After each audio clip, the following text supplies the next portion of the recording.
Hello, everyone, and welcome back to CLX Foundry Live. I'm your host, DJ BluePDX, here with our lead technical expert, Paul Steffens, and, of course, our Tuesday builder, it's Hayden Hutchinson's. We are fresh back from none other than sunny San Diego. If you can't tell that I'm darker, you are absolutely right, because I don't tan. We were stuck in the middle of the sun, and it was absurdly blinding. Luckily, my retinas did not burn out of my face. Mostly. We've got a great show ahead of you today. Plus, we've got a look back at day one of our fun down at DreamHack San Diego 2023, the first time it ever happened down there. Plus, we got 2 codes to give out today for our special lavender build. If you'd like to know more, type !give lab, just like Asteroid did. GG, welcome everybody to the show.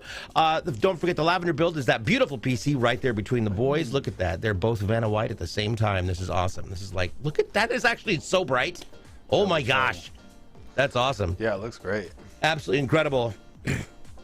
So pay attention for the codes today, because here's how it's going to work. Our normal code giver, the wonderful World of Ivory, is still working on getting home. Apparently there was some significant issues with planes, trains, and automobiles that have kept both him and our 2 grand leaders away from getting home quite yet. So those codes are going to be coming out in my format. You know how I do things. I'm going to make it a code, and then when nobody gets it, I'll finally give it out. But you got to listen to the things that we say in order to make sure that it happens, and it happens correctly. So with that being said, don't forget you can pick up more codes for your entries into this incredible giveaway that happens till the end of the month by heading over to our socials. That is CLX Gaming on YouTube, TikTok, and Twitter, as well as in our Discord, which is CLX Gaming. That's discord.gg/CLX Gaming. I'll get it together eventually. And you can also find them over on my channel, and this afternoon we will be having another one of those. In the meantime, gentlemen, we have somebody from Montreal named Jordan who ordered themselves a real big PC. Why don't you tell us what we're going to put in it today? Yeah, this is a really special build today. It's a very high end, and I'm excited to show off this case. We don't get to see these too often on the show. So starting out for our processor, we've got an i9-13900K. We've got our Enermax Triple Rad 360 Liquimax White for our AIO that will be cooling that processor. Nice. For our motherboard, we've got an ASUS ROG Maximus Z690 Extreme motherboard. Very high-end motherboard. Super excited to get that out and look at it. We've got 64 gigs of DDR5 5600 speed memory from Kingston. 2 terabyte for our OS drive. A sound card, which is an ASUS Zonar SE, a 4090, 1300 watt power supply, and 10 fans going into this. So let me get the case up here. This is what I'm most excited for about this build. We've got our Lian Li 011 and our Vice Edition. I think we've done one of these on the show before, a long time ago. So very cool to get another one of these. And I definitely want to point out that the official name of this is definitely not Daytona Vice. Not that. It's Sarasota Vice.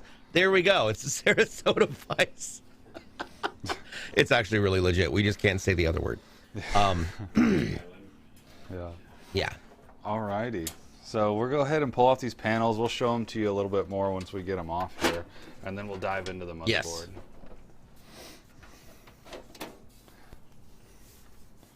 So. All right. So while we're doing that, if you have any questions about the things that you hear on this show today, please don't be afraid to ask. That's what we're here for. Our goal is to make sure that you understand everything we're talking about within reason. And if not, well, then guess what? Ask the question. Remember, there are no dumb questions. If there were dumb questions, then we would have never had Sharknado.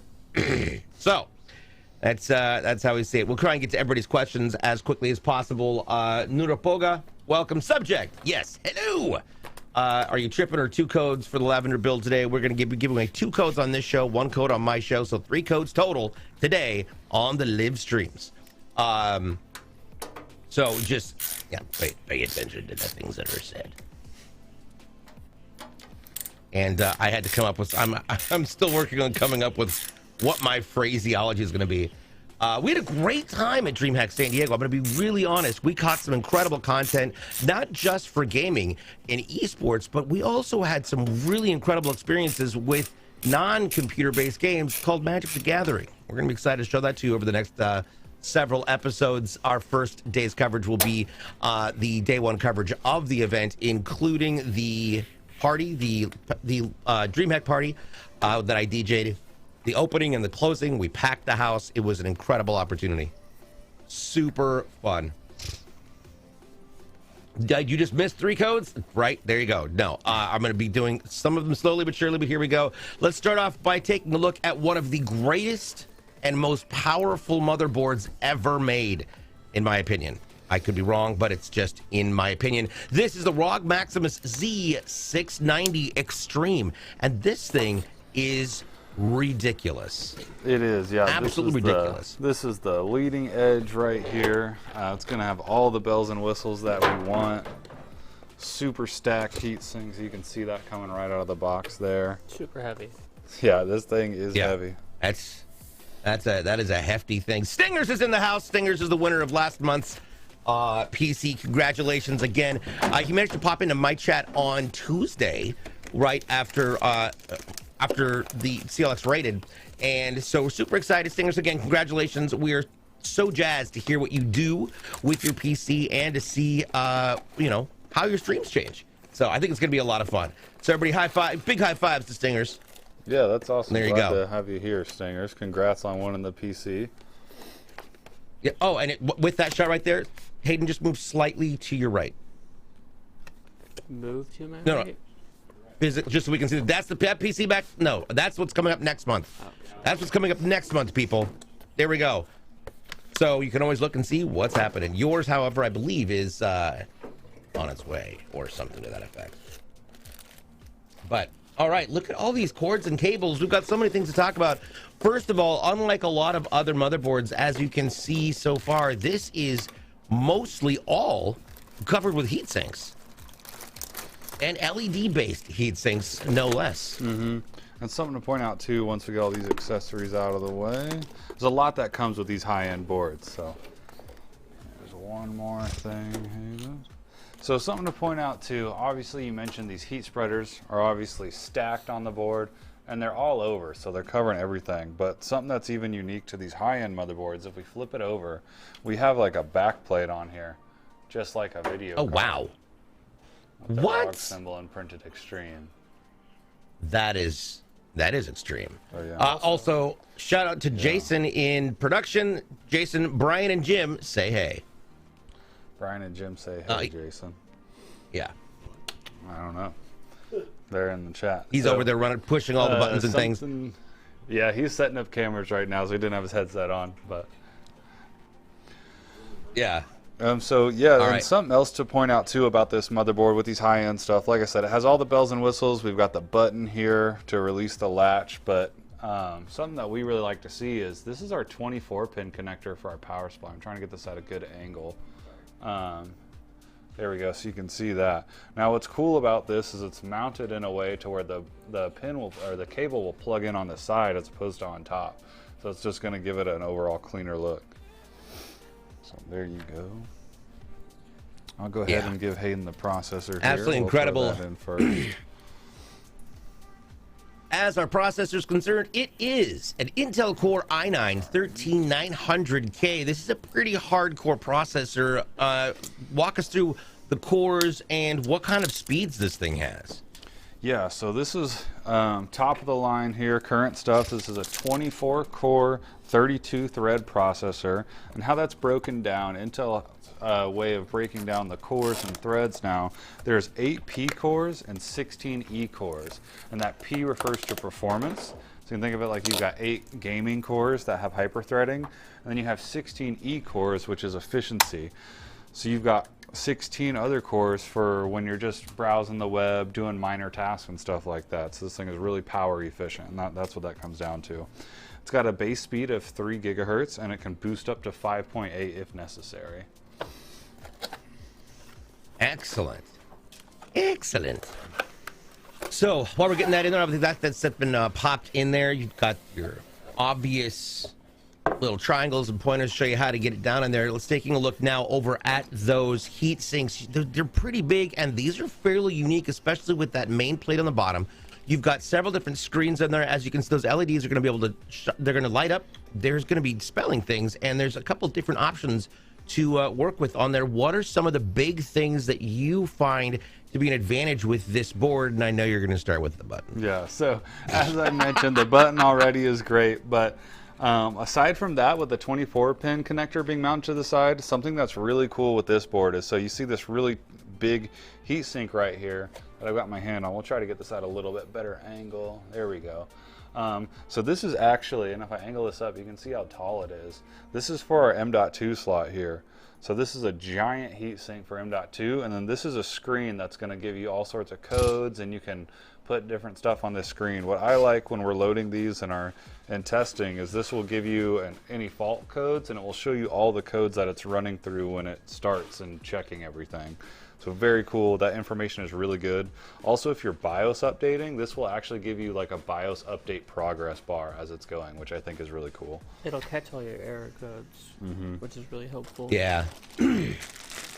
Obviously, some great striations there in those heat sinks. As you can see, it goes from looking like a business block to looking like a stadium, like a baseball diamond. Yeah. It's almost. And these are just. It's kind of hard to tell on camera a little bit, but these are so much taller than the regular heat sinks that we see on boards.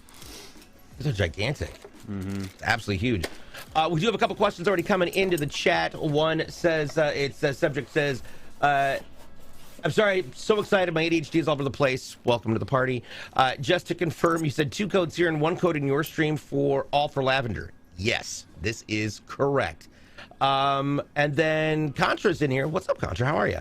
It says, hey guys, quick question. Was taking apart a laptop for repair purposes, and I found myself a stripped screw. Tried using little tricks like using a rubber band to help fill the excess space to no effect. Any advice on how to safely remove this tiny keyboard securing screw?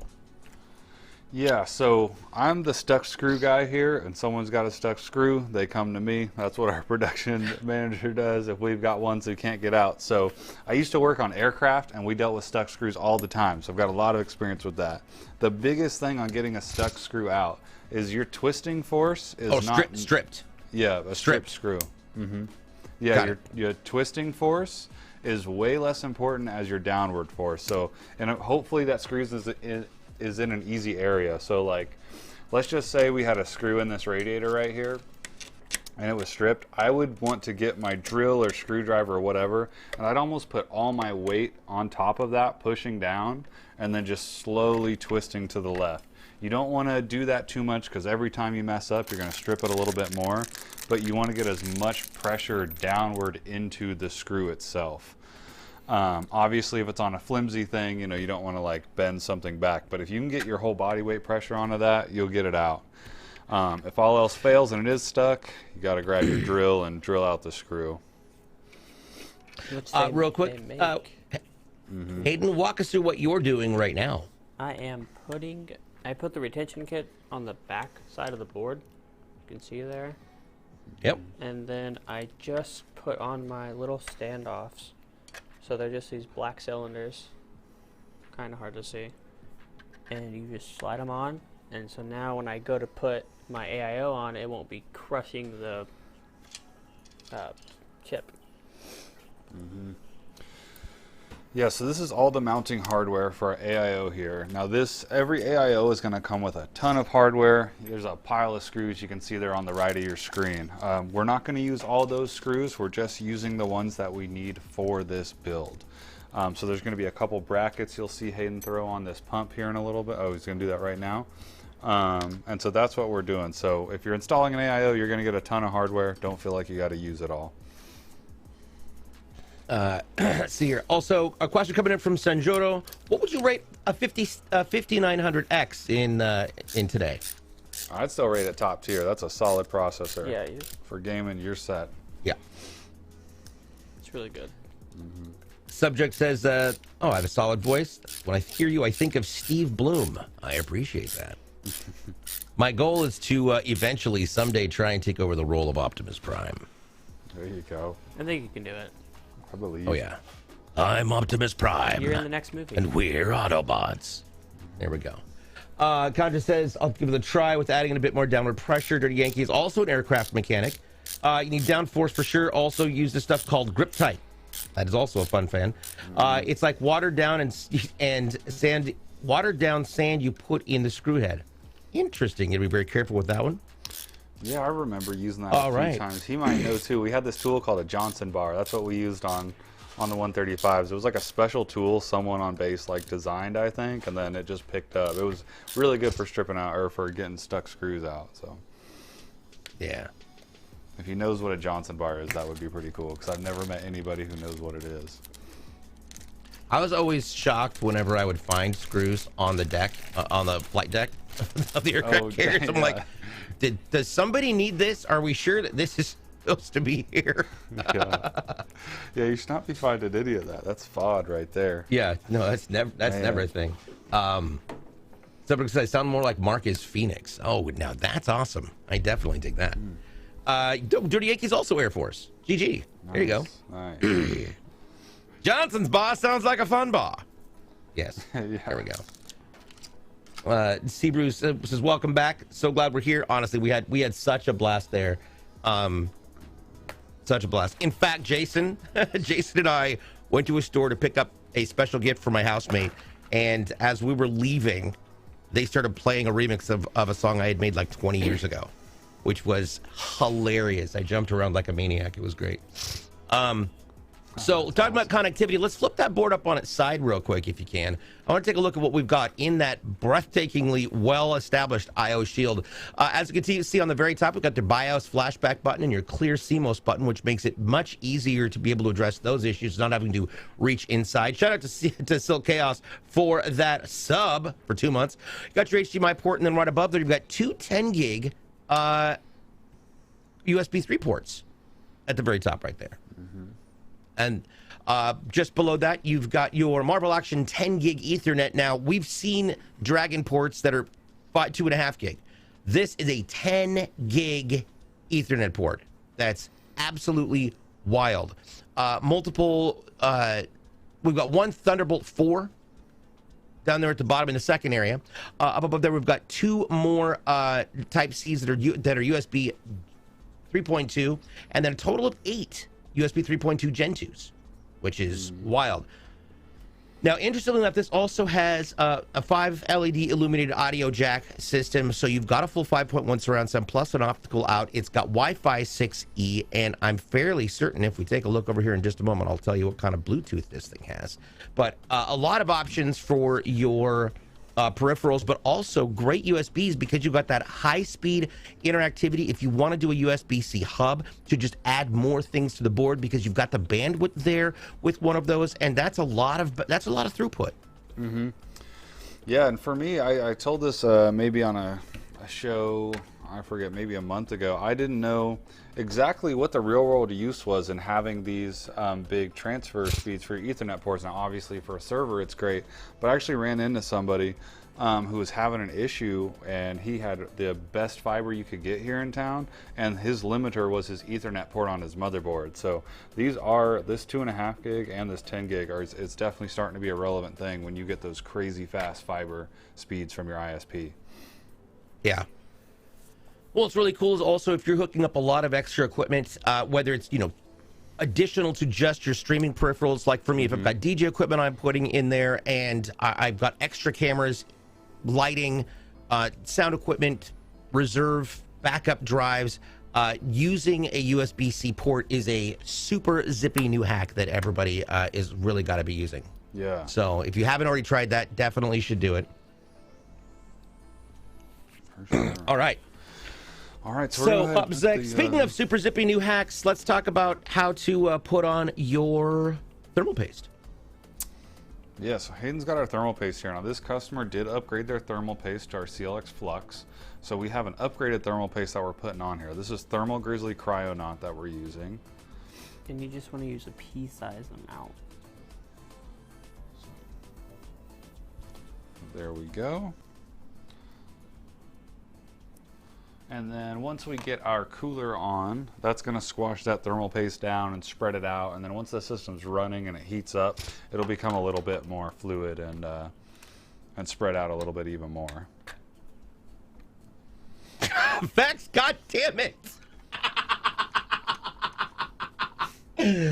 Oh, they got it. They definitely got it. Vex is on top of it. Vex listens to me with an absolute veracity that I've never experienced before.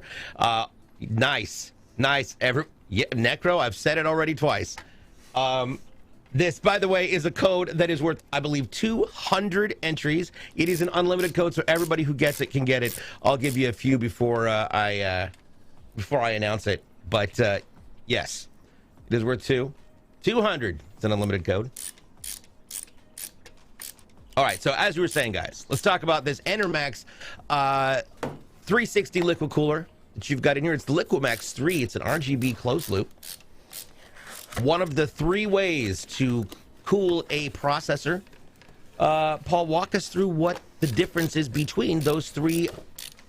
The 3 that you're most likely to see, aside from dipping it in liquid hydrogen or nitrogen or doing all pouring that mineral stuff. oil over it. Yeah, so yeah, the 3 main ways. Number 1 is obviously air cooling. So that would be, using a heat sink with a fan attached to it that sometimes comes with the CPUs. There's aftermarket ones as well. Those aftermarket ones can be pretty good. And then the other 2 ways are, both are liquid cooling. So one is closed loop, which is what we're doing here, and the other is open loop. So this is a closed loop, which refers to this AIO. This is a closed system. It already has the coolant in it. We don't need to open it up and add any coolant.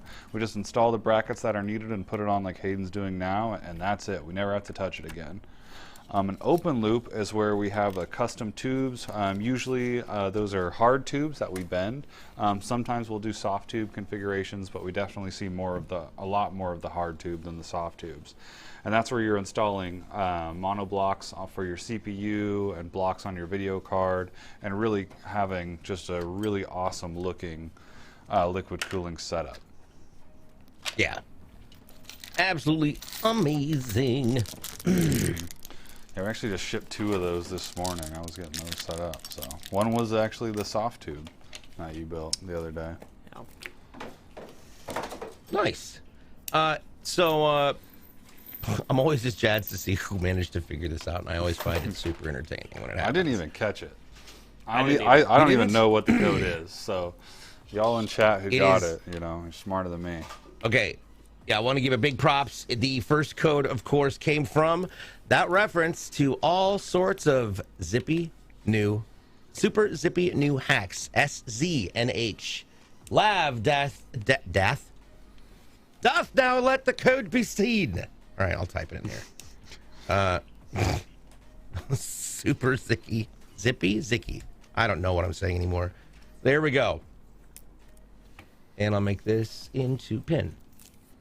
Are you sure you want to pin this message? Yes. Ta-da! Forever. There we go. Perfect. LAV, SZ, and H, that's your all sorts of fun stuffs. But yeah, Necro, that's what I said. Super zippy new hack. I said it twice, and man, Vex was on top of it. All right, so while we've been going through this, Speedy McBuild-A-Lot over here has already got the first of the 3 fans on top of it. There's going to be a total of 10 fans in this system. These are all GameDeus AEOLUS M2 ARGB fans. They are the black frames on top of that white, the white cooler. It's very Stormtrooper-esque. Walk us through the fans and how they work with radiators. Yeah, so the radiators are going to have screw holes on both sides. You can put fans on either side or both if you so choose to. But how we're putting them on here is the push method. So the fans will be sucking air in and pushing it through the radiator. So obviously this is the push method. You have a pull method, which is there on the other side in the same orientation. They'd be pulling air through. And then you could put fans on both sides if you had the fans and the case allowed for it, which would obviously be pushing and pulling air through. Always recommended to push air through if you're going to pick one of the ways. Obviously push-pull is the best, but not everybody has 3 extra fans or the case that would allow it to fit. And the key here to remember that is always blow the heat away so it doesn't suck. There you go. It's the worst one I've come up with yet. All right. That one didn't stick as well, but that's okay. Yeah. All right. Now we've got, we're going to have 10 fans, which means we're going to most likely have 2 different controllers on this thing. Yes. And did I already miss us putting in the M.2? We have not put in the M.2 yet. Thank God. Okay, No, we have I not. just ran by us. Nope. So yeah, these fans Super are zippy controlled new by hack. I'm a impressed. fan controller, like you mentioned. So I've got that here in my hand.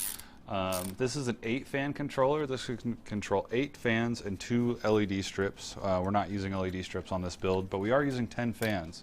So 8 of the fans will be plugged into this box, and then we'll daisy chain a second box into this for the remaining 2 fans. And then they'll all be controlled with the same remote.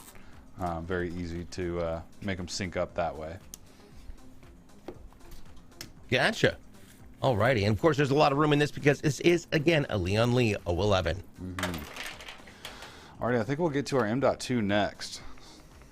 So like Sweet. I mentioned when we were talking about this board, this heat sink is huge, so definitely take a look at Yeah, I'm kind of excited to see how this thing goes, because at first you think that it's the screen that you're, that's just a screen. Nope, it's actually also a heatsink. We're going to be stuffing in there a 2 terabyte Kingston NV1 M.2 NVMe SSD. Look at the size of that thing. Now, obviously, Hayden's got to be fairly careful because there is a screen on top of that, so there's going to be wiring. You want to make sure you're careful and notate whether or not it's connected via other cables.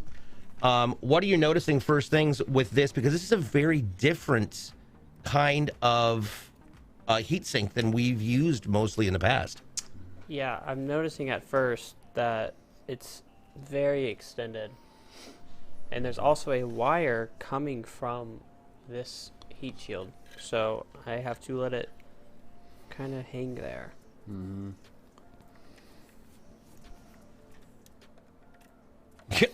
See, Bruce, like, not gonna lie, when you do your coded messages on your stream, when I got it right last stream, I was like, hell yeah, I'm smart. Exactly. There you go. There you go. We will have one more that we're going to be giving away here in a little bit, but we're going to wait till we get a little farther into the build. All right, you're going to pop that down, and what are some key things to remember when you're putting in your M.2 SSDs?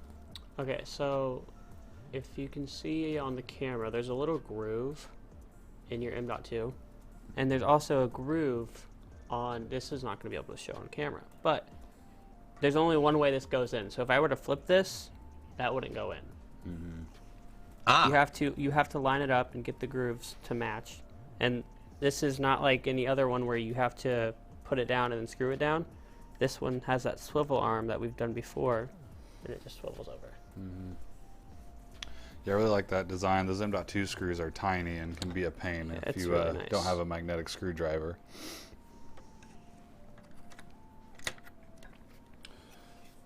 Uh-oh, can I not pin 2 things at once?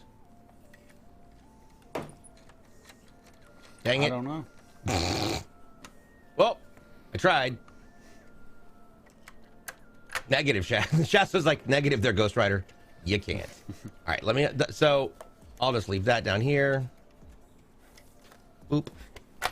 Question coming in, that's how you know when you got a top tier motherboard, when the standoff is built in. Yes, absolutely. It is, yeah. We're starting to see it more frequently too, so hopefully the board manufacturers will start using that on the medium to lower end boards as well. That'd be pretty nice to see. And then they wouldn't have to give you a screw, it'd be one less thing. Yeah, you won't need a screw included. All right, now I'll pin this thing. No, not replying, dummy. I'm pinning it. Pin it! Pin it like you know you should. Need the RAM next. I'm going to slide that box over there. Sorry. There we go. All right. So as far as RAM goes, now this is where it's going to get interesting. Obviously, we've got a massive board here with a lot of potential and capabilities. We've also got that really powerful Core i9 13900K unlocked processor, but this person's also getting, Jordan's also getting not just 32, but 64 gigs total. 32 sticks of Kingston DDR5, 5600 RAM for a total of 64 gigs. They're going to go in the 2s and the 4s.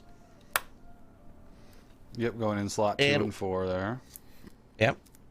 And once again, remember, 2 and 4 is the first ones you do instead of 1 and 3 or 1 and 2. Tell them why.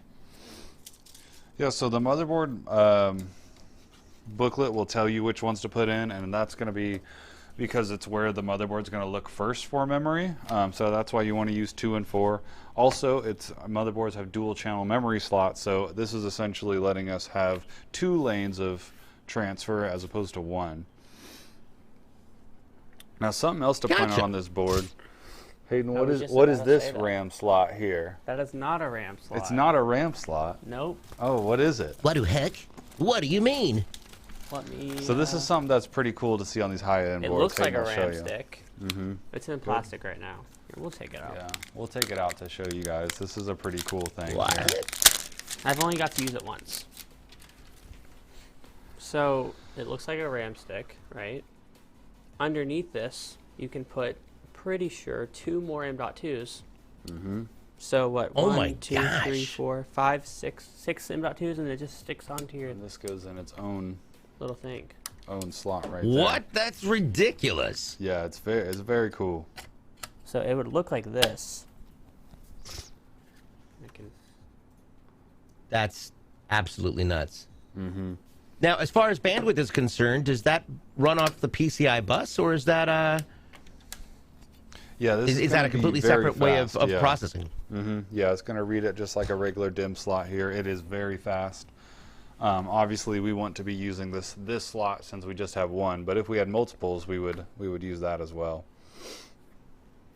Absolutely incredible. Of course, this board can support 5 M.2s. It's got 6 SATA 6 gigs per second ports in there as well, which is kind of wild, especially on a 690 chipset. But it's also a massively ridiculous board. So, all right, I think we're ready to mount the board into the case. I'll slide this over here. If you want to grab that, Hayden.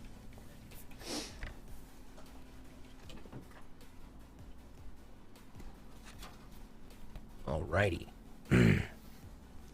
So this is an ATX, well, this is an EATX board, very similar to an ATX. EATX refers to the width, so this is the same extended. size. Yeah, it's extended.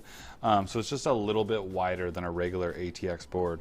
Now looking at our motherboard mounting holes here, we're going to use the same standoffs for a regular ATX. So that's what we're looking at first here inside this case. I think the main reason why it's so extended is because you have your ports on the side like that. And probably the they can get away slot with it, too. yeah. We might not be able to do that without it, just to get all those extra features in. But all right. Okay. I'm gonna rotate this a little bit. And just because I noticed I did not cover it, but the fact that this motherboard does have 2 different Ethernet ports. You've got your 2.5 gig, and then you've got your Marvel 10 gig. What are some of the uses for having 2 Ethernet ports? And also, if you're only going to use one, which one of those would you use? Yeah, so if you're only going to use one, plug it into the 10 gig. You might as well. It depends on, you know, what's your what are you paying for as far as internet goes. Most people, myself included, you're gonna, even if you did the 2.5 gig, you're gonna have you're not gonna be getting that much in. But obviously, you know, plug it into the one that has the higher capacity. Now, the reason for having 2, if you had a home network or something like that, you could plug them all in with that and then still have this getting an internet connection from, you know, your ISP. Gotcha. Perfect. All right, we're getting those standoffs all screwed in. Walk us through what that, oh my goodness, there we go. That whole bottom piece comes off. You have to take off the plate to get to the other motherboard. Our motherboard screws, yep. So you can see here too with Hayden pulling that off. I'm just going to pull this down a little bit. Yeah. That way we can see it there. So yeah, Hayden's going to install the motherboard mounting screws right here. You can see on those silver circles is where he's putting that. And like I said, we had to remove this to get to those screws, but something to note here is you can see this plastic. We're going to leave this on here. This is covering our thermal pad, but if the customer ever decides to add a couple M.2s, they got it right here. They'll just peel this plastic off, and these are those swivel arms, these clear swivel arms that we use to secure the M.2 down. Gotcha. Now, as far as other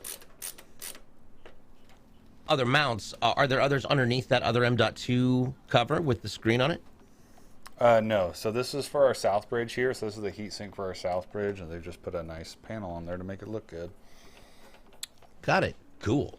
Looks great. I thought there was one under there Also, first. something to note here, ROG warning. Once ROG, forever ROG. Yep. ROG warning. What's a ROG warning for? Once ROG, forever ROG. Here, my arm's in the way. I see what There that you means. go. No. It ain't lying either. Temperance is here. Hello, what did you miss? We did give out a code. As you can see, I pinned it up top. And of course, if anybody needs the build profile, you can see it right there. I did post that up there a little bit ago. Questions coming in from Seabruce. Says, dude, I bought an M.2 and just assumed I'd get a screw from either the M.2 from Kingston or my SI. Sucks having to wait for days for your standoff. Ooh. Yeah, so unfortunately the M.2 drives don't come with the screw. Those come with your motherboard. Not sure why they do that. It would be nice if the M.2 drives came with one. But the motherboards will come with usually an extra post and a screw for your M.2. There we go. All right, getting it all down there. I'm loving the themes here, the black and white theme.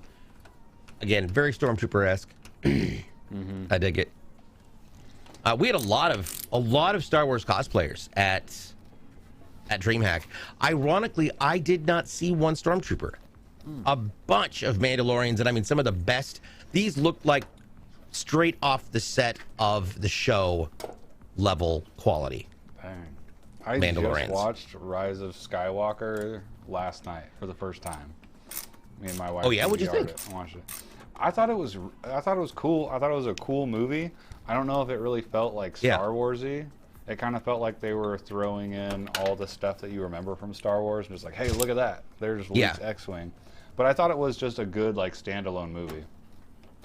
Yeah, I thought it was. I liked it because I thought it was a great homage to go back, and there were so many callbacks to previous things and elements that had been part of what made Star Wars, and I thought it was great. They did Luke so dirty. I mean, I don't know. He saved Luke. Straight up trolled Kylo Ren. Yeah. He just trolled the daylights out of him. Ren's just coming unglued, firing everything he's got, and he's just standing there like, kid, if you really think you're gonna get one up on me, just wait. Hold my lightsaber. I'll be right back. All right, so getting that final plate back on there. Thought it was pretty cool, like Leia's lightsaber. That was probably the coolest. In my opinion. You know what's crazy? I was not expecting that. I've never seen any Star Wars movie. You've never seen any Star Wars movie at all? Nope. I tried Oh my watching the first one. goodness. Like episode 1? Or The like one that you're 4? supposed to watch first, so 4. Yeah, I mean, it kind of depends which nerd you're talking to there. But I would say 4, 5, 6, then 1, 2, 3. No, I tried 7, watching 8, the 9. first one. Sorry. Episode If 1? I ever were to watch it, I would watch 4, 5, 6. Yeah. Because those good. are like, didn't those release like early 2000s? Or no? I don't know. All I know is we had the VHS box set. So how it rolled that is. Yep. Alright, probably. I remember collecting. I'm gonna flip this. Yeah. Because I'm gonna plug in the CPU first. All right, good thinking. So we're gonna go ahead and get our modular power supply open now. We usually don't do this early, but with this motherboard and the way the radiator is gonna mount, it's gonna cover up our CPU power. So Hayden's gonna plug those in now, so he doesn't have to struggle with it later. Perfect. And this is a monster CPU, PSU. Sorry, the PSU on this is a 1300 watt EVGA Supernova GT. It's an 80 plus gold, but this has got some significant oomph behind it. Yeah, this is a beast of a power supply here. 1300 watt, fully modular, 80 plus gold. Not gonna have to worry about your power supply probably ever again with this build.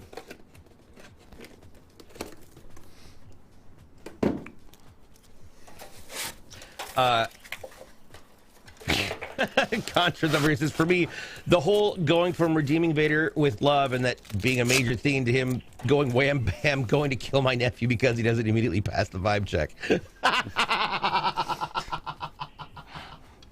Oh, so here's the thing. I grew up on 4, 5, and 6, obviously.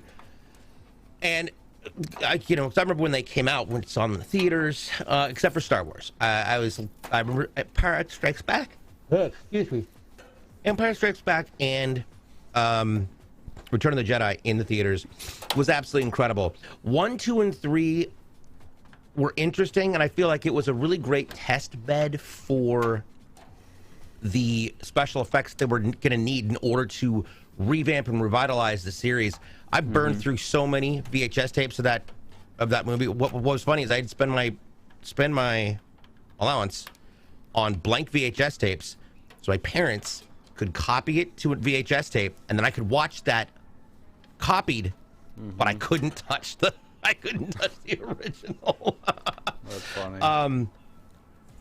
But the thing that I liked about 7, 8, and 9 was that it took what we'd expected was, obviously we've gone through the Luke and Leia, we've been through the Padme and Anakin adventure, but it's one of those kind of where do we go from here situations, and I liked that it really focused on the fallibility of that whole concept of with great power comes great responsibility. And sometimes your gut, you may think that your gut's right. Sometimes you're not. And perspective is so important when you see the difference between the way that Kylo and Luke remember that moment is similar, but in fact very different. And I thought it was a uniquely in-depth way of addressing that.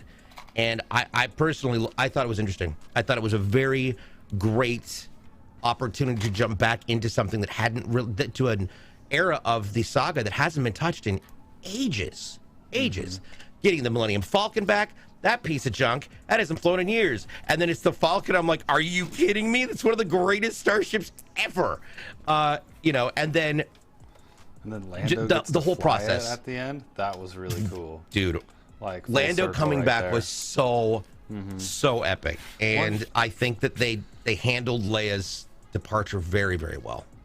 So one thing I didn't understand, and spoiler alert in the chat, maybe somebody from chat knows. Do you care about spoilers, Hayden? No, I'll still watch the movies. So what is with like the life transfer at the end? I didn't know Jedi could do that. Like, oh, this person's dead. Well, I'll just give them my life like that. I mean, it was cool.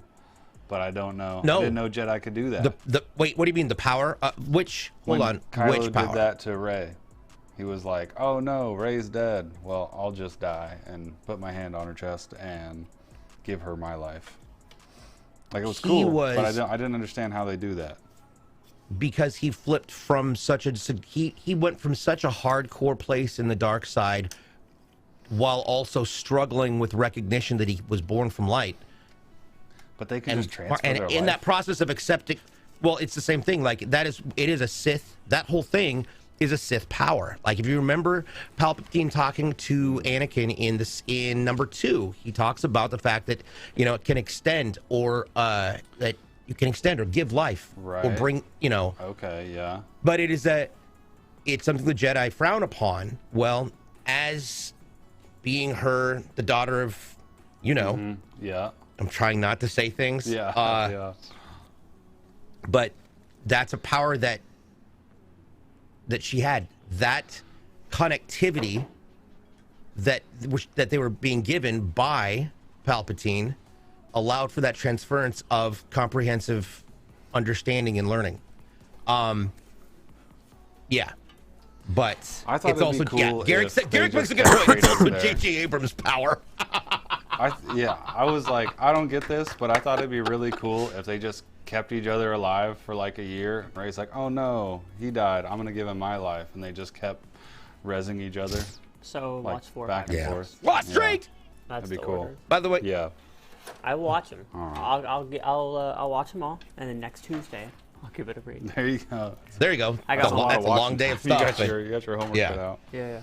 What's up, I'll Drake? give a shout out real quick to the Lost Drake. He says, true power of the dark saber is Luke, actually, but nobody knows. Let's let that sink in. Yes, also that.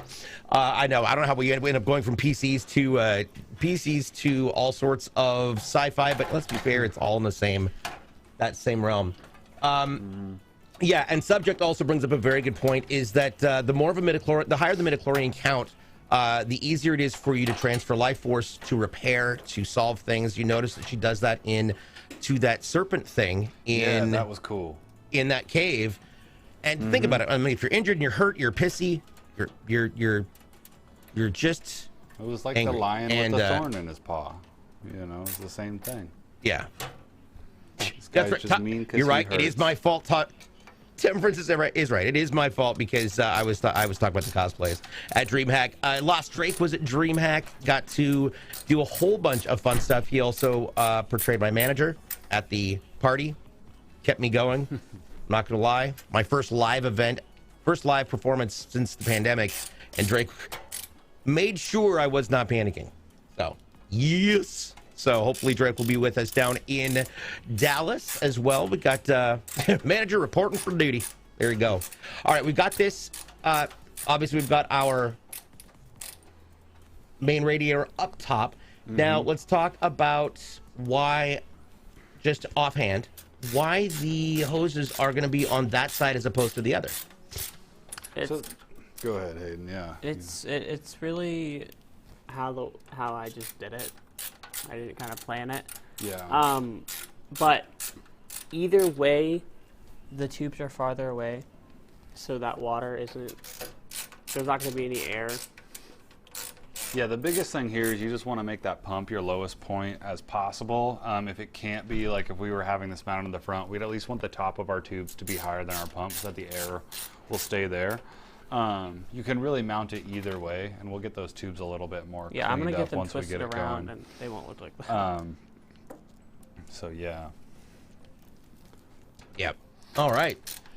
One thing to notice here that I want to point out is we got this great shot on the case. This is what we call a 2/3 case. So the reason for that, if you notice in some of our other Fantex cases, you'll notice that the board is right up against the back, which is the traditional positioning for the mounting of a motherboard.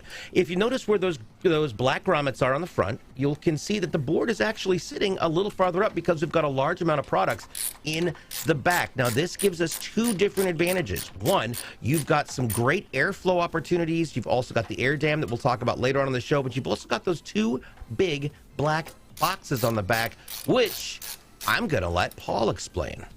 Yeah, so starting with those black boxes in the back, let me rotate this a little bit real quick, Hayden. So DJ's referring to these right here. Now if we go all the way to the back of the case, oh, that's a good shot of them too, right there. Yeah.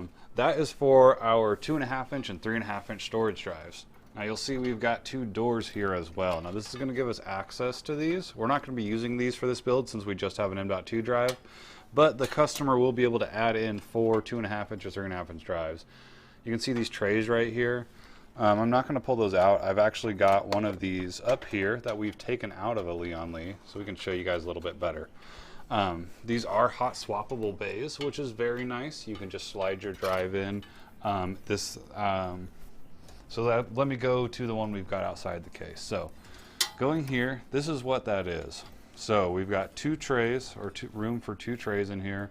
And if you look in the back, you can see two SATA connections on right above my finger here where that light's hitting.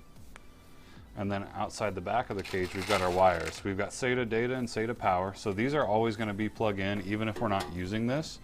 That way, if you get this machine, if you order this case and you want to throw in a drive, all you've got to do is put that drive in a tray, slide it in here. It will automatically connect to the SATA ports in the back and show up, and you'll be good to go. That way you don't have to run any extra wires. Very cool thing about this case. Definitely one of the, like top 5 things about why you want this case. Only in the XL. Only in the XL, yep. The other 11s, they have the same cages, but they are not hot swappable and do not have the wires pre-run. All right. And I'm going to try and do something here, and if I don't, this may work, this may not work. Dang it. All right. So just as a point of order, we need to. It says after DreamHack, but there should be an H in there. DreamHack.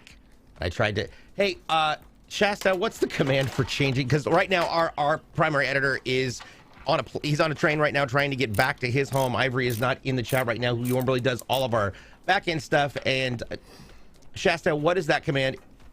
What's the command for changing the title? I've forgotten.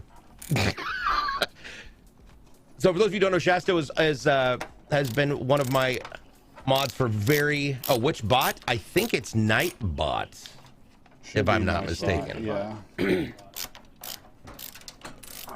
It's there it is! Exclamation set titles. Man, DJ, can you get it together for 5 seconds? That would be awesome sauce. Aha! No, it did not work. Oh. Did it? No, wait, refresh. There we go. We're gonna get this together, people, I promise. Nope, did not work. So I will just let somebody on the back end of production do it. All right. Now, obviously we've got 10 fans in here. That's a lot of cables to be passing through. We've got these the rubber grommets in there that'll gives you a much cleaner look when you're passing those through. So with so many different pieces of title. I don't know why I can't pronounce that word today. Tittle. Tittle. That's a good one. Tittles. Change the tittle, please. Today I did it! Yes! Thank you! Awesome Tittle sauce. has been changed. The tittle has been changed. I'll get there eventually. I'll never forget that one. Yeah. I will get there eventually. So what are some best practices when you're looking to really refine your cable management, especially when it comes to fans? What are some great things to remember when you're doing that, Hayden? Well, what I like to do, especially in this case, you can see right now I'm mounting the fans, but when regarding to running the fans, I like to grab all my fans and then plug all of those into the fan controller, get that tied up, and then that takes everything and makes it a lot cleaner to work with. And now I don't have all the little thin fan cables in my face. Those are all tied up and ready to go, and then I can just work down the line and bundle everything up. No Ivory, no Nicole, no Easy Tunes. They are still in transit, trying to get home from DreamHack in San Diego. And mind you, all three of them live across the country on opposite ends. They're going between Miami and Toronto. Yeah, so Canada. they got to go. Yeah, all up in the Canadians. So it is not an easy process to get there. But yeah, I'm very lucky because, and I mean, I understand that when I went to Boston, it was like 6.5 hours to get across. But yeah, and while we can say the word Miami, we just can't say it in reference to anything concerning our PC today. All we can say is it is awesome. Mm-hmm.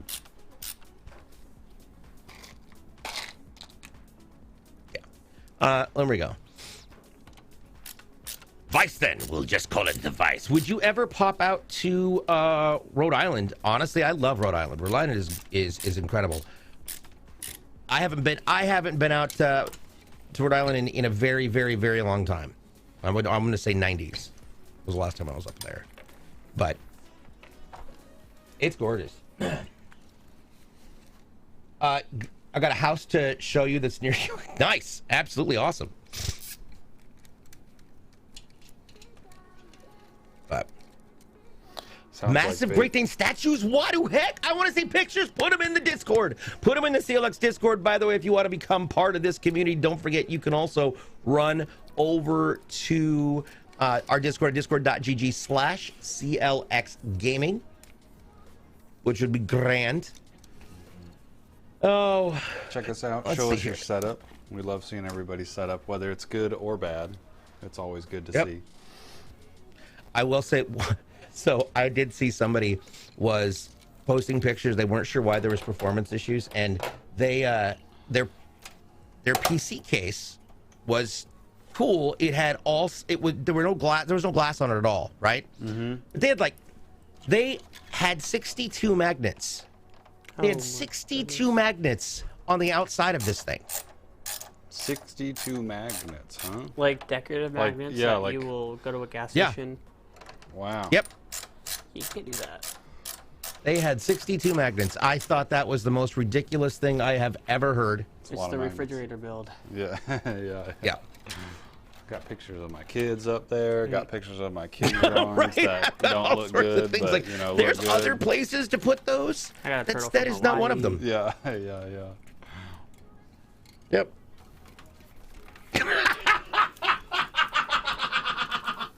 God damn it, Max. First 50 people to get it. Get it. It's our second code for the day. First 50 people to get it. There we go. Yeah, I don't even know. I thought you man. were just talking. I don't even know. Yeah.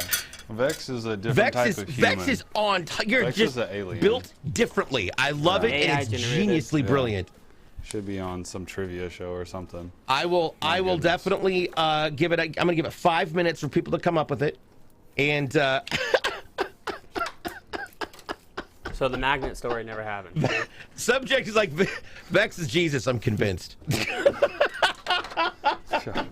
Something else. That's back from the that's dead. incredible. This Because weekend. let's be fair, people, how many? It takes a lot to even get a few magnets. But if you had 62 magnets on a PC, there could be significant performance problems. Oh, 62 mag, 62 mg. I don't even know. H62M. H62M. H62M. Okay. Yeah. I don't even know All anymore. right, first 50 people to redeem it. I'll put it in the chat for you. It is This is why LAV we're not in the giveaway. Yeah. H62M. There we go. First 50 to grab it. There we go. We got 75 people. 25 of you may not get it. Just FYI. Hurry. Here we go. Now, you took some plates off the back end there. What are some other purposes for that gap in the space that you're currently putting those fans, Hayden? Yeah, so if I didn't take out those plates, I wouldn't be able to mount the fans. Okay. We leave this top plate in just for aesthetic purposes. Yeah, looks nicer. But all three fans will fit here. Yeah. Leaving that in, and that also kind of seals off the area a little bit. Yeah, I had to come up with something, and all I could think of was either had 62 managers or had 62 magnets. I thought I can fit magnets as opposed to managers. There was a club we went to. There were 62. It had 62 managers. That's not even a thing. Too many cooks in the kitchen. This is an Intel build. Drake, who is an AMD partner, room had 62 men in it. Listen, if I said that, there'd be so many questions of an unprofessional nature that I just should have gone that direction. You're absolutely right. Like where? You know how bad convention bathrooms are? I walked into one that had 62 men in it. That would have been... But then the question is, you took the time to count them all?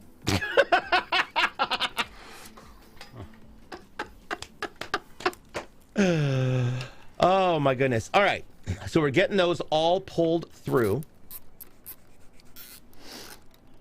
Obviously got that exhaust fan. So, Paul, while we're looking at this, we've got this good shot here. Let's talk about ventilation and how that's all going to work, including our lower trays. Yeah, so on this case design, we've got our intake here at the bottom. So you can see this gap in between the feet. We'll talk about that a little bit later as well. But our main intake is down here. We've got 3 intake fans. They're going to be bringing air in through the bottom. Then these fans that you don't always see in these builds, these 3 here in the back, these are optional ones, but these are also going to be intake. So we're going to have 3 intake here, 3 intake on the bottom, then we'll be exhausting out the top through the radiator and the rear of the case, this one right here. Nice. So this is going to have great airflow. This case has great airflow with 7 fans, which is the normal configuration that we do. And then you can opt to obviously upgrade to 10 fans, which is what this customer did, and that's where these 3 extra ones go. Yeah, you can pick more, and if we could pull the radiator, or that's probably it, honestly, for 3 extra fans. But yeah. We'll just sandwich them right here. Yeah, we'll just stack them on top of each other. That doubles the rate of speed.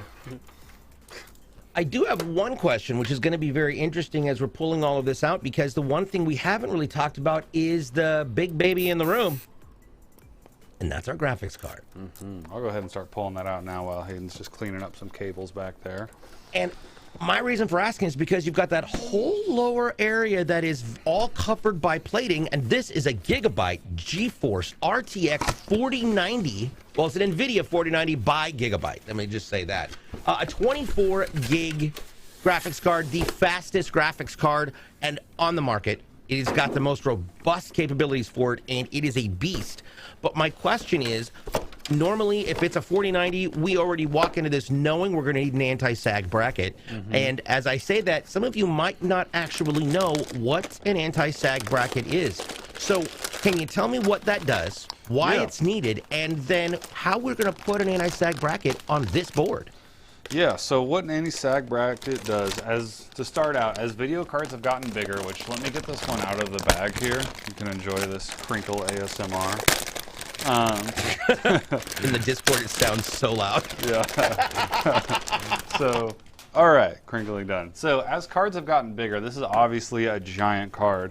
What we started to see in the industry, and you know, a lot of people have noticed this, is when this card's sitting in the system, with this being the amount of weight that it is, it will kind of sag. It'll droop down a little bit, kind of forwards and to the side, because the only part that it mounts is this right here to the side of the case.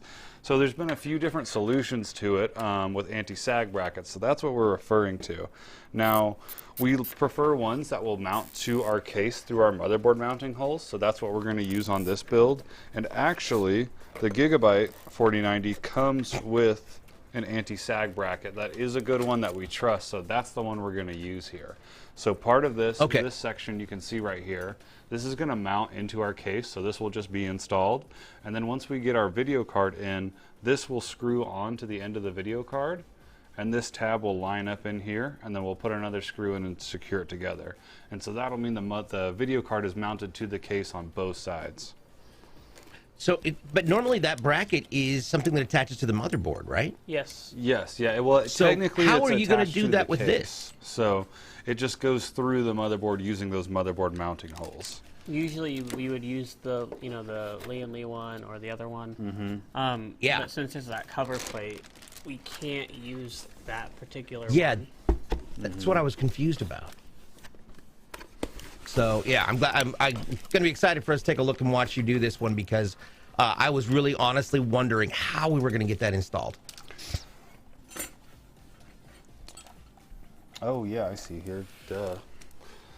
Yeah, we're gonna have to go get one after we get this thing built. So we've got some other ones that are like hydraulic bars, and we might use that. There's a couple that will mount to the bottom of the case. So that's what we're gonna use here. So we won't be able to show that one on stream today. So we'll get that in though after we get it into testing. I'm glad I asked, 'cause that's what I was wondering.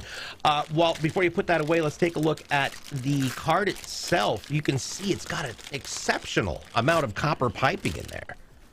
Like you can see that all the way through the side. Yeah, you can get a pretty good look into the middle there in between the fins. So and one thing I like about this card that you and I've talked about is the end is actually closed off. Look at that. The other end. Yep, the bottom of it is that we don't see the raw bottom, similar to what we liked about the ARC cards. The end of this card is also closed at the end, which is cool. Very clean. Yeah. Yeah, this is a good looking card. These fans are huge for video card fans, and you can look in there, you can see the RGB rings in there as well. So I'll go ahead and get all the plastic off of this, and then this will be ready. Garrick mentioned that yours is arriving tomorrow. Awesome. Ooh, Only difference is the Lian Li radiator and fans. Okay. That's going to be incredible. Yeah, the Lian Li radiator. That's pretty new to us here. It's a really good radiator. really good fans that come with it. It looks good. I love the fan. Nice. And did we cover the magnetic filters? We have not yet. Okay, that's what. Only because we're at this angle and it's a good spot to just pull that little bottom one out real quick Yeah, to you show can see people that little how tab that air is there. going to flow in. Yeah. I'll let you Let me finish get what you're doing. these. I'm jumping over. My ADD is all over the place right now. So question coming in from Temperance. Does that card block 3 or 4 slots? And that's a thick card. That's a great question. Yeah, Paul? so this is going to block at least 4 slots, might even be a 4.5. So what you're referring to there, you can see that it actually has like a 2-slot bracket here, but obviously you can see the way the heatsink sticks out past that. I mean, it's at least double, and then this little ridge right here might even go up to half a slot. But I would say 4 slots, 4.5 at most. It's a big card. It's a big boy. So, all right, we've got all the plastic off the fans in this card. So yeah, we can go to the dust filter here. Okay. So if we look here at the bottom, what DJ is referring to, you can see this little tab here. Now this is for us to grab for our dust filters. There's a tray this will slide out. So obviously that's our main intake. You can see our dust filter here. Very easy to take out and put back in. You just get it lined back up in the tray. And Nice. it'll slide back in. All around this case, so around the top it's got a magnetic dust filter, and then on the rear where there's 2 intakes, those also have magnetic filters, which we'll show you when we install those panels when we're done. There you go. One thing to notice on these cases, which is one thing I really love about them, is the feet on either end. It gives you a nice lift up, and it keeps the base of the case off the ground, so you've got that airflow through it.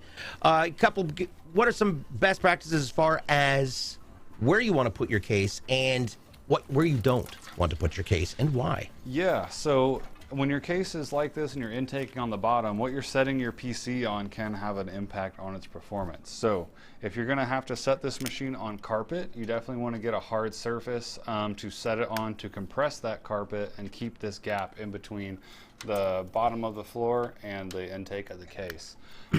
Personally at home, I use a rectangle of cardboard that I just cut out that's a little bit bigger than my case and just set it on there. If you got like plywood laying around or a piece of wood or tiles, anything like that, just a hard surface to put it on. Drake has a great question. Says, how would you keep a capture card, an internal capture card, cool with that beauty of a graphics card, because they both put off so much heat? Yeah, so if we had a capture card in this build, it would be lower down under the video card, so that main intake is going to hit that capture card first. So that capture card would actually get the initial burst of fresh air from the bottom. Yep, absolutely. All right, as you can see, Hayden is tying up those controller boxes right now, trying to make sure he's got them in a good spot to get all of them connected. There's 10 fans here, so it's going to be at least 5 in each box.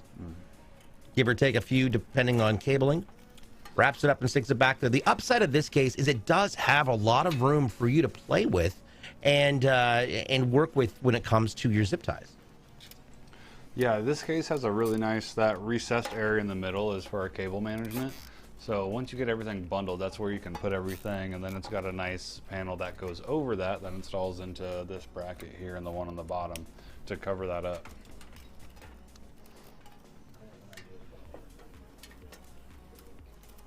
Let's see. Oh, yeah.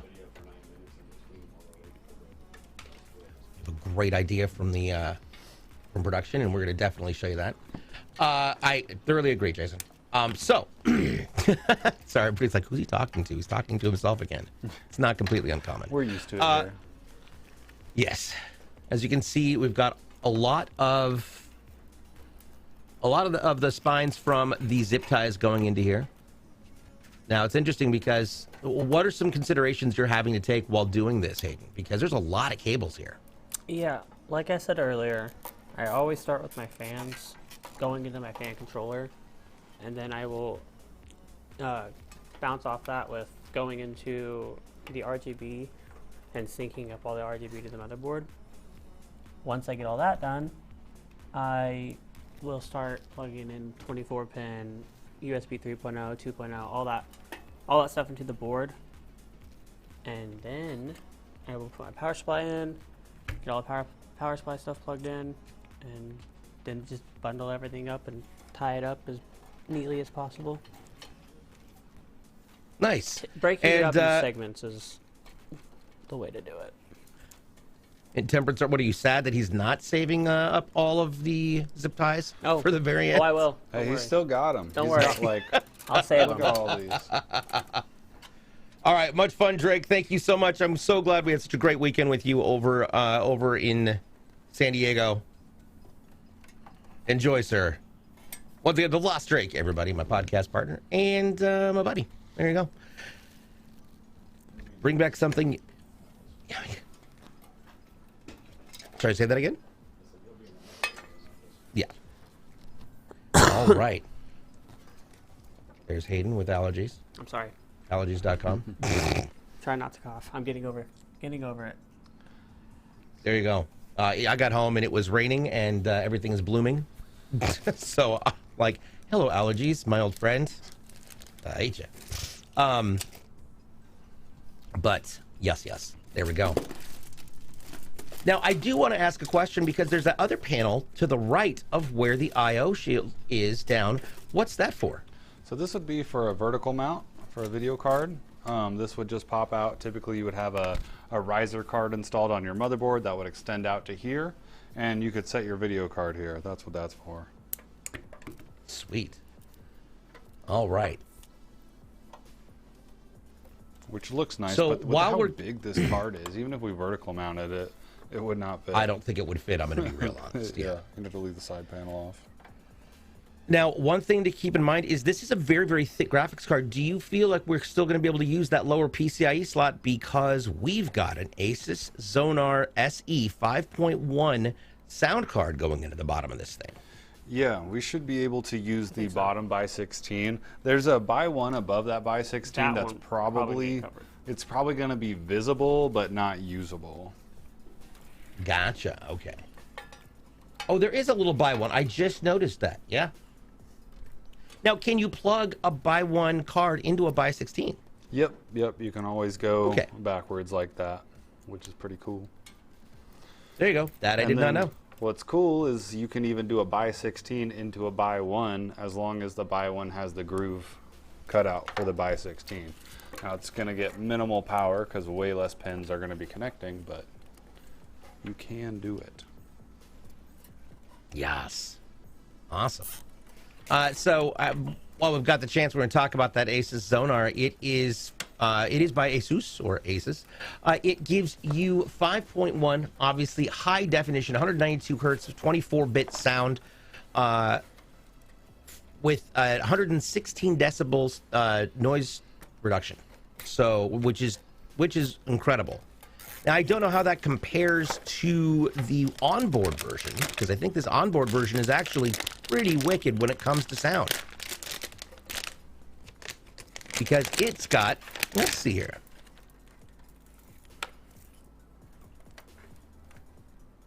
Yeah, it's got quite a unique, almost identical. So there's going to be 2 levels of sound card on this thing. Now, noticeably, sound cards don't come with coolers usually, or frames. I mean, so do they not have a tendency to run hot? Yeah, the heat this generates is very minimal, so it does not need a heat sink. Now, so on some of the higher end sound cards, you'll see usually just a passive heat sink on there, no fan or anything. They just don't generate that much heat, so this will be easily cooled by the fans in the case. BRN Audio asks, random question, how many zip ties do they go through in a typical build? Good question. So last show, like 16. 16, I think it was. 16. This one, we'll see. It varies by build, obviously, because it depends on how many fans, any case cable, stuff like that. But we'll do a guess here at the end, see if anybody nails it. That open loop I did this morning, the Elite, had 40. 40 zip ties? Sure wow. 40. Yeah, and that was obviously in our biggest case. This one, was it an Evolve last time? That it was 16? Yeah. Or was it also? Okay, Yeah. It was an Evolve for 16. I'm going to say that one has more zip ties than this. Without counting, I'm going to guess 12. but we'll see when we get to the end. I say 14. 14. You don't get to pick. I don't get to Because you're pick. the one who puts I don't them know in. though, because it's always. You could be like, it's oh, I've always got different. 13. This one needs a zip tie It's always right here. different. It's Yeah. always different. True. Honor system here. All right. Necro says I'm guessing between 15 and 37. There you go. That's a wide net. And that's how you win. Yeah. Okay. While we're looking at this, let's see here. I was thinking what we should talk to people about real quick while Hayden's getting all that done is our website. So I'm always hoping that everybody decides to build their system on our website, and here it is. At clxgaming.com, we make it as easy as possible for you to build the PC of your dreams. You can shape it, frame it, and design it to meet your needs and to ensure that it's going to look just the way that you want it, to match either your branding, your office, or your company. You can choose everything from the case to the motherboard, the processor. It's all right there, and you don't have to be an expert because we've got something special built in. If you choose something that doesn't happen to be compatible with other parts, you're going to see that little add to cart button change to solve conflicts. Once you click on that button, it shows you what options you need to choose in order to resolve the conflict. So you can either choose a different motherboard or a different RAM. It gives you every way that you can make sure that this is going to be functional. And what's great is because even if you don't want to build your own PC, we have hundreds of ready-to-ship PCs that have already been tested, packaged, and are ready for a new home. And you can choose all of that from right here. Whether you want a giant build for expansions or something small, compact, and ready to go with tons of power packed in, we've got them all right here. And of course, all of our builds come with a lifetime labor and technical support, and start with 1 year of parts. You can get up to 3-year parts on our PCs, which is incredible. If you've got questions about that, or if you have questions about the PCs that you've already got from us, all you have to do is hit us up through our amazing technical support. So for all of your PC and computer needs, check us out at clxgaming.com. Now, one thing I do want to talk about is something that I mentioned just a few moments ago, the testing. So, Paul, tell everybody what happens when this PC is built and where it's going to go. Yeah, so anytime we build a machine here, whether it be for a giveaway, regular customer order, show system, once it's done being built, we make sure it turns on, and then from there it goes into our testing and integration department. So the first thing we do there is boot it up into the BIOS. We'll make sure our RAM speed's set correctly, make sure all of our storage devices are showing up, and maybe have to mess with a few settings depending on the operating system. So we'll make sure your BIOS is set. After that, we'll load the system with the operating system and any games that you may have chose on our website or anything else the customer would like. And after that, the system goes through a 12-hour stress test. So we have various benchmarking softwares we use for that. The main one is 3D Mark. We also use Prime 95, Firmark, and a few others. But what that does is allow the system to run at a gaming speed even higher than a gaming capacity for 12 hours, and that makes sure that the system is stable. So maybe one of these sticks of memory in this system is good and will allow the system to boot, but once it gets into a gaming environment, it fails. That check allows us to catch that there, repair the machine, run it through another stress test, and then deliver a stable system.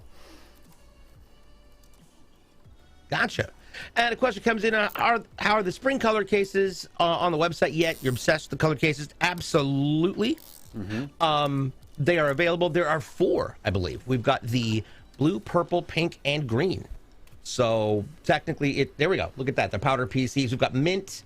Let's go back over that. We've got mint, light blue, lavender, and pink. Bubblegum, basically. Yeah, absolutely cool. It's a nice color refresh. Yeah, get one of those. All of us here in the warehouse love seeing it. They're great Lavender's colors. best. They look great. Yeah, the lavender's sick. Alrighty, so Hayden's got pretty much everything tied up for now. He's going to install our modular power supply next, and then the rest of the cables for that as well. Cool. And while he's installing that, have you already talked about the difference between modulars and non-modulars? Yeah, so this is a good time to do that while Hayden's plugging this in. So this is a fully modular power supply, which means none of the cables are pre-soldered in. So you can see Hayden's plugging in what he needs here. This is a great design. If you can afford to go modular, do it. You won't be disappointed. What this also allows is, like we mentioned earlier, we already have our CPU powers plugged into our motherboard, and down here, waiting to be plugged into our power supply. So it just gives you a neater look. You're going to have a bunch of extra cables that we'll include in the accessory box. That way, if the customer ever adds in something that needs extra power, it'll be there, very easy to plug in. The other two types of power supply are semi-modular and non-modular. So semi-modular is just that. Some of the cables are modular and some come pre-soldered in. The pre-soldered are usually a 24-pin for your motherboard, an 8-pin for your CPU, and an 8-pin for your video card.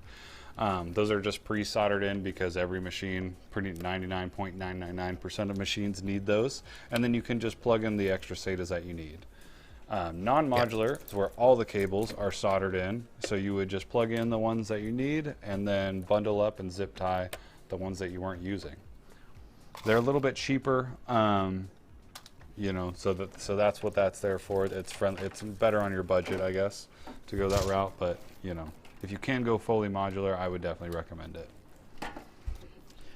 Did have a great question. I did answer it in chat, but I want to make sure we get this on stream.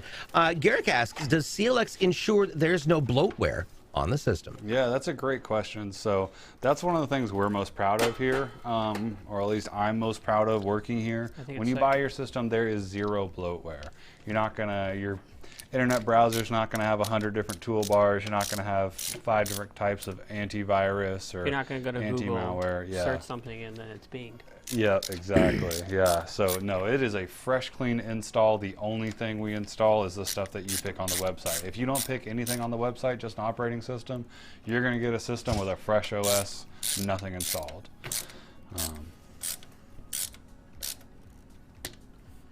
Nice. Yes, absolutely.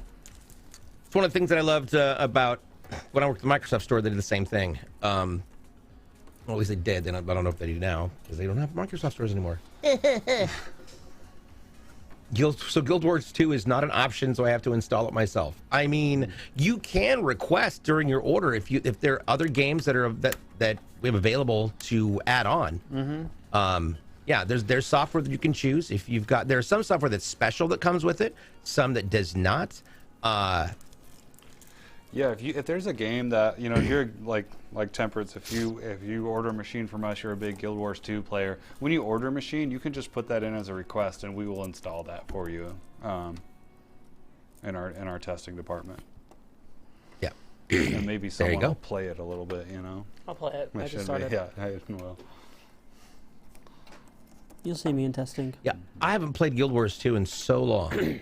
Me either. Well, I just started, so you just started? Yeah, I've never played it before. I think I was playing a Ranger. That's one of the classes, that's right? Pick. Yeah, that's what I was playing back then. It was cool. Nice.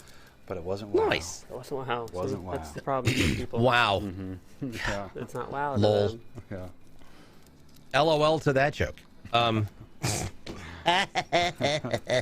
League of Legends. Yeah. The show is brought to you by Shadow. What is it? Raid Shadow Legends. Yeah. It's a great game.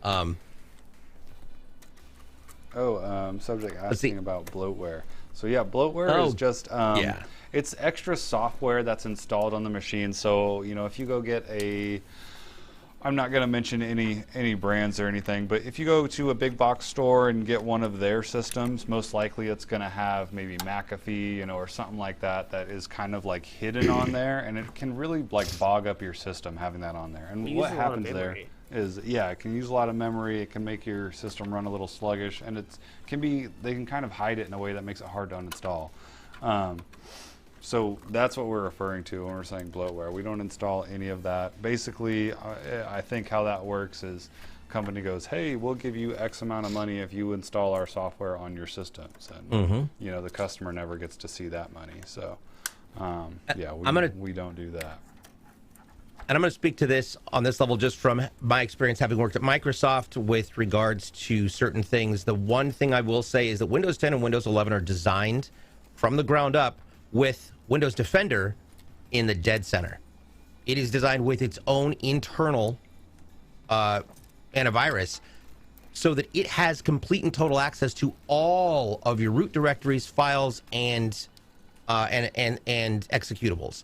So if you see something like Norton and McAfee, they can't necessarily read all the encrypted files, and oftentimes can sometimes bug up your systems. You'd be surprised how many blue screens we had to do over there and address over there because Norton or McAfee was on top of Windows Defender. Windows Defender is all you truly need. Just yes. Yep. So but again, another one of the great reasons to get your PCs from CLX, including laptops, which we also have, which is great. Okay. What's next? I am plugging in all my VGAs to my dongle for this GPU. Dongle for the video card. The dongle. You know what else is cool that comes with the power supply? What? This floppy disk power cable. Yeah, I use those every day. 1300 watt. Yeah. Every day I go home, I always use that. Yeah. What? Yep. Why? Some Molex You know, floppy you disk. got to power your floppy disk somehow. And some Molex is the way to go. What are you going to do? You know? It cracks me up that these still come with power supplies. Well, now, listen. The Thermaltake. The Thermaltake fan controller box, yeah, B5 will be powered by a floppy disk connector. Yeah. So, sure, that's why. I will say that I saw a meme on the flight home that was hilarious, and it was a guy said, my son said, "Oh look, you 3D printed the save icon," because he saw a floppy disk on his dad's desk. 3D printed it, yeah. Man. Like, no, save icons are from the discs that we had back in the day. Yeah. How much can you fit on that thing? Not much. Not much at all. 16 bytes. You know, oh damn, that, you know, Doc Chaos would have known that right off the top of his head too. Yeah. Like exactly how much. Let me ask the Go Ogly, also known as the Google. Did floppy disks carry? 16 megs is my guess. I'm sure there's a few different sizes. No, 1.4 megs on the 3.5-inch floppies. That's like a whole Evanescence And album. the old, yeah, and the 5.25 floppies were 1.2 megs. Yeah. Oh my god, that's ridiculous. It's like 3 Evanescence albums. You got them all. Oh my lord. You got all the hits. You know, it was all on those magnetic wafers. Don't sit on it because you will break it, kind of a thing. Yeah. And there were some games like you had to load that thing in, like they would come with like StarCraft, the original that you had to load on disk was like 8 floppies. You just had to load it in and then insert disk 2.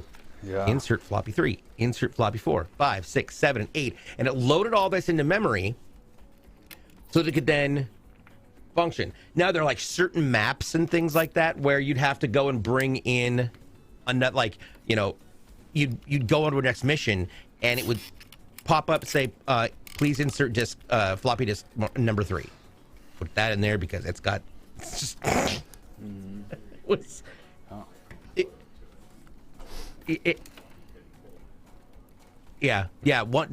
give it in a comparison, one floppy disk couldn't even hold an iPhone photo. That's how big. With discs for vanilla WoW, I think it was like 6 discs. You had to do that, and it would like kick it out and be like, install disc 2. Now, obviously, they were CDs, not floppies, but it was still that way. Right? Yeah. Yeah. Insert map disk. Exactly, Kaylee. Wasn't there And DLC on CD drives? Yeah, I think so. Yeah. I remember Expansions. I remember like Burning Crusade came out, and I think it was like 2 or 3 discs. However old I was. That's good stuff. And Temperance brings up a very good point. Do you remember one of the games where you had to have the manual and then put in, you know, a certain word from a certain page to get the game going? That was their version of anti-theft, was because you had to have the manual with you. You couldn't just copy it and send it to a friend. Yeah. Yep. Nope, that's the thing. All right. So now we're getting everything else put in here. Yeah, so we are getting ready to install Next our up. video card, right, Hayden? Yep. And then we'll do the sound card after that. I'll probably do sound card first. Sound card first. We typically do sound card first. Now, something to point out with the sound card, it's obviously, you know, just a regular card. It'll slide into our slot. But what can be easily missed here is this top header as well. You can see this, it's kind of shiny when right there when I catch it in the right light. So that's going to be our HD audio header, which is going to come from our case. So instead of plugging that into the motherboard, which we usually do, we're going to plug that into the sound card here. And if you don't plug it in, it ain't going to work. Mm-hmm. So there we go. There we go.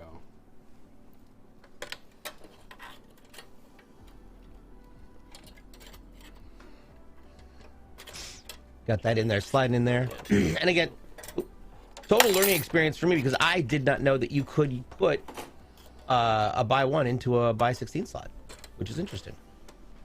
Yeah, it is nice. It's nice they do that. What if we get a front shot of that real quick? Yeah, we'll go ahead and once it gets the screw tightened down, we'll rotate this machine over. It's kind of a tough shot to get in there. There we go. Who remembers the line input? It was a keyboard line input game called Castle. Or put it on its back too. Oh yeah. For the GPU. So Castle was OG. To get it. All right. So you can see right above there, you've got that shorter slot, the by 1. But since we're really going to be risking not having enough space with that graphics card, now we've got it down there in the lower one. Yeah, that cable looks a little tight, but that's not for me to say. We're going to get a little bit of slack in there. So we just gave it, I'll try to get my arm out of the way, we just gave it a little bit of slack. You want to be able to move it about like an inch or two, kind of in any direction like that. That way it can just, you know, you got a little bit of a tolerance there. All right, so video card next. Oh my. Now. Yeah. Cool. So just to put things into perspective, people, when the 3.5-inch sized floppy disk was introduced and released in 1987, their capacity was 1.4 megabytes, and it would take 771 of them to make up 1 gig of data. Dang. 771 for a gig. Like, and what's hilarious is thinking about the size of that, how much 771 would be like just in boxes and boxes of boxes. Do you realize how much storage, how much memory is just in your phone alone comparatively? Remember zip drives? Oh, yeah. Oh, yeah. Physical zip drives. Yep. Those were a thing. All right, so in we go with this thick boy. Now we've got the case laid down. Wow, that is back here. Using gravity. Yeah, why to is help that? us. This is obviously a very large card, so we don't want to just get it in and not have anything holding it in while we do the mounting screws. So that's why we do it this way. Gotcha. Okay. Obviously, directly above that far right end, you can see that screw fall. Use the button. Yeah, the button. And you time to use the button. That's what I was going to bring up was the button. It was planned. We just wanted to show, you know, the use of that button. So. And this is why that button is so important and necessary. We have. Yeah, only for that reason only, right there. Where'd the screw fall? It fell Into the card, or No. Inside the massive card. No, just in between the cooler and that back bracket there. That's how you know you've got a beast of a card when you can lose a screw in it.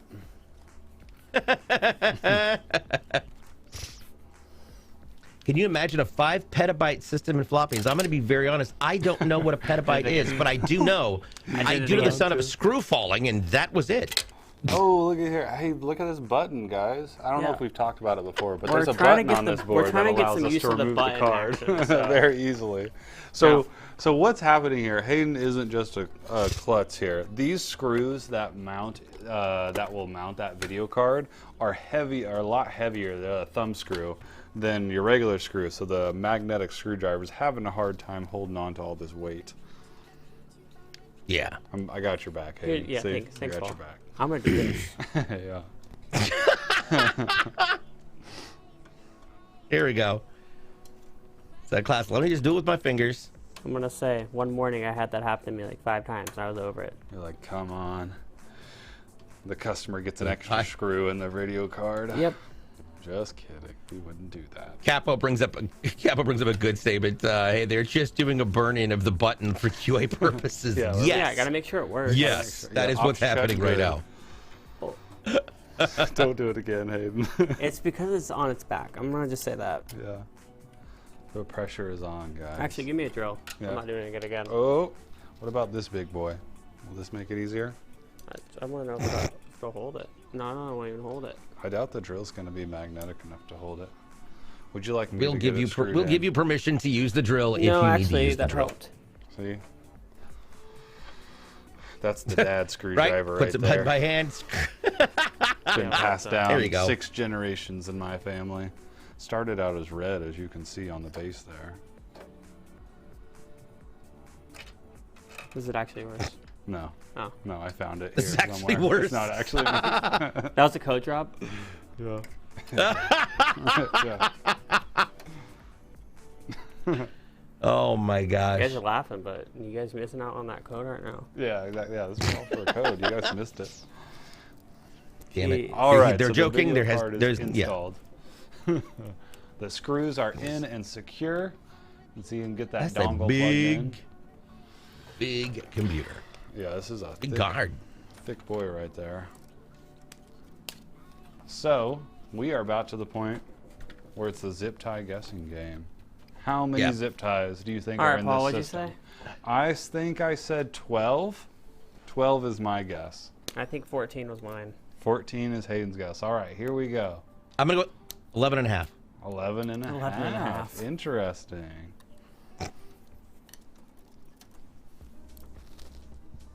16 5. from Venoms. Might be a little high with 16. We'll see. 7. 15. 8. Jason in says. production says 15.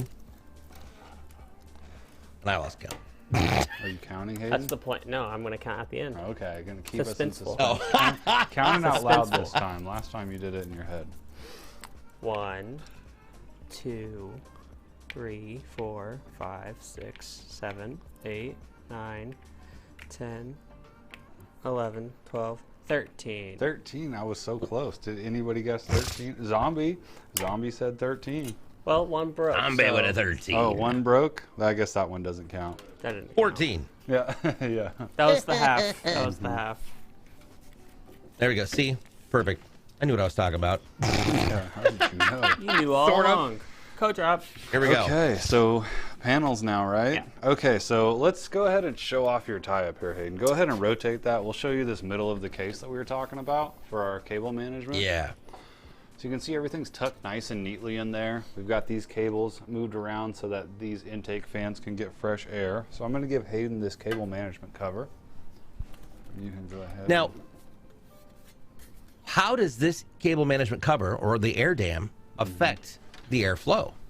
Yeah, so this has got 2 purposes. 1, to obviously cover the cables, and 2, to keep the airflow smooth throughout this case. So you'll see it's got this angle here, and that's going to kind of mirror the angle of the grommets that we talked about earlier. So once this is installed, it's going to keep this fresh air that these intakes are going to be bringing in, keeping it going in there. If this wasn't installed, some of the air would bleed in over here into the cables, which wouldn't be the worst thing, but it wouldn't be as efficient as having this installed. And honestly, this thing just looks good having it in there. Yeah. Yep. Yeah, you can see the holes And, here.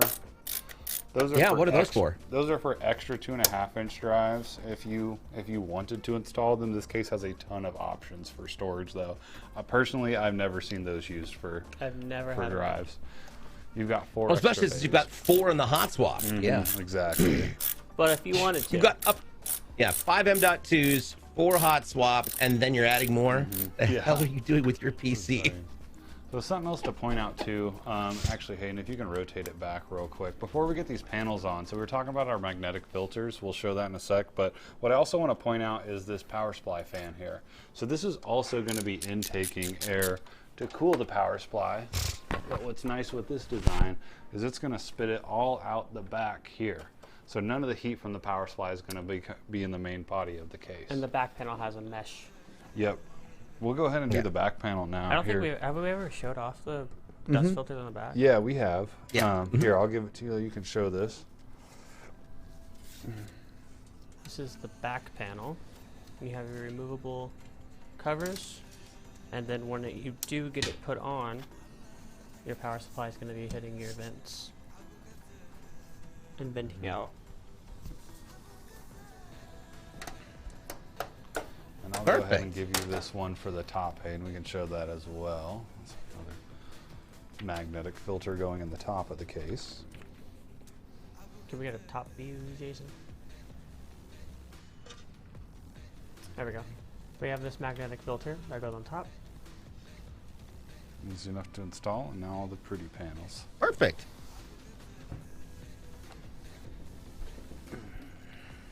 And actually, interesting, you can actually see that card just kind of, it is sagging there in the bottom. So, interesting. Get this off. They want to hear the plastic peel. All right, well, this one's doing pretty good, but here you go, guys. I'll get my mic real close. Sometimes they get real difficult. Good job. That was a good one. All right, Hayden, here you go. Alrighty. Looking good.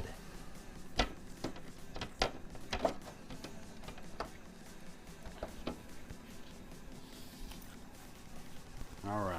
Top pin? Top panel. SMR and RAM clicks. That's all you need to be happy in life. Making this so appealing. I see what you did there.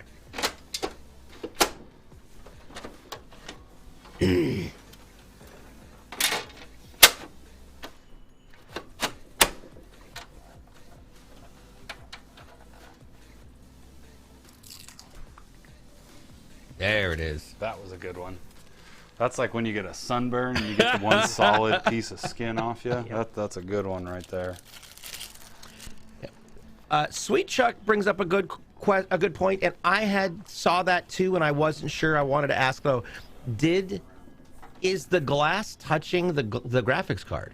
Yeah, so we'll rotate this so you can see this. So our video card is not quite touching our glass here. Now what we do want to pay attention to is the cable. Yeah. Now everyone's seen the the warnings with these cables catching fire. Now this is a part where I personally have never seen that. It's usually an installation mistake that causes that when you're crimping the cable. Now what you want to do is not bend. There's a taped portion of that connector. That's the part you don't want to bend. So we leave enough slack in there, and further down the cable is where we put that bend in. Cool. It's kind of hard to see with this design. Maybe if you look right in the middle of our logo there, that's where this is sitting. Yeah, it's kind of hard to see here, but that's what you want to be careful of on a big card like this.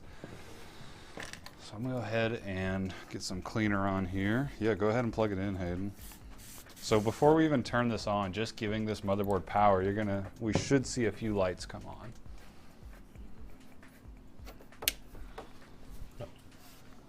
All right. All right. Oh, you can already see that little bit of light coming off the back there underneath the How about that? underneath the board.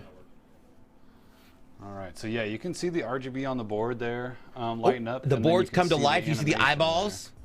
There. Yeah, that looks really cool. The animation on the screen. So and when we turn this thing on, if you guys want to see, look where we mounted that M.2, which is going to be right above the video card. We should see some codes going through there, and also in the top right of the board. Yeah. It's okay if we don't get it on the shot. It's just something. Oh, there it is! Look at that. There we go. That is gorgeous. Man, oh my God. Look at that. That is absolutely wild. There's some flickering going on in the gigabyte. Look at that. Absolutely beautiful. Let's take a look once more as to what has gone into Jordan's computer from Montreal. This is a Vice Edition Lian Li O11 case that has an Intel Core i9-13900K processor in it. That processor is mounted inside of an ASUS ROG Maximus Z690 Extreme motherboard with 64 gigs. That's two 32 gig sticks of DDR5 5600 RAM. The graphics card is a gigabyte NVIDIA GeForce RTX 4090 24 gig card. It's all got its operating system on a 2 terabyte Kingston NVMe M.2 SSD. The CPU will be chilled by an Enermax Liquimax 3 ARGB closed loop cooler, and of course the rest of the system is cooled by 10 different GameDS AEOLUS M2 ARGB fans. All of that is being powered by a 1300 watt EVGA Supernova 1300 GT 80 plus gold, and we've added a little bit of something extra, the ASUS Zonar SE 5.1 surround sound audio card. So congratulations to Jordan in Montreal. This is your PC. We're gonna go ahead and get that thing tested and then sent right on out. As you all know, we can do this show in 2 parts, but first I just want to say, don't forget, we had 2 codes go out today. One was 50, the other was unlimited. It's LAV-SZNH Super Zippy New Hack. You can find out more about our show, of course, by following all of us, following our social media on YouTube, TikTok, and Twitter at CLX Gaming. You can also jump into our Discord, where you can find codes periodically brought to you by the one and only Ivory. That is discord.gg/CLX Gaming, or right here on our Twitch channel, CLX Gaming TV, or over on my channel at DJ BluePDX, which there will be one given out this afternoon. Don't forget, if you have questions, please let us know, and also make sure that you're getting all of those in. We've got a show that's in 2 parts. This show happens every Tuesdays and Thursdays at 11 a.m. Pacific. That is 2 Eastern. We go inside those custom builds and assemble them from the ground up. And right now, we're going to take a quick break before I send you off to spend your afternoon with Hayden as he continues to speed build things at a rate that not many people normally can. Normally, we would go to a break, but this time, we're going to jump over and we're going to take a look at day 1. Our compilation video for day 1 at DreamHack. So on behalf of everyone in production, that's Kyle and Jason, along with Paul and Hayden, I'm DJ BluePDX. Thanks for watching and stick around. We've got more coming up, but first, let's take a look at day 1 at DreamHack. We'll be right back. Thanks, guys. Thank you.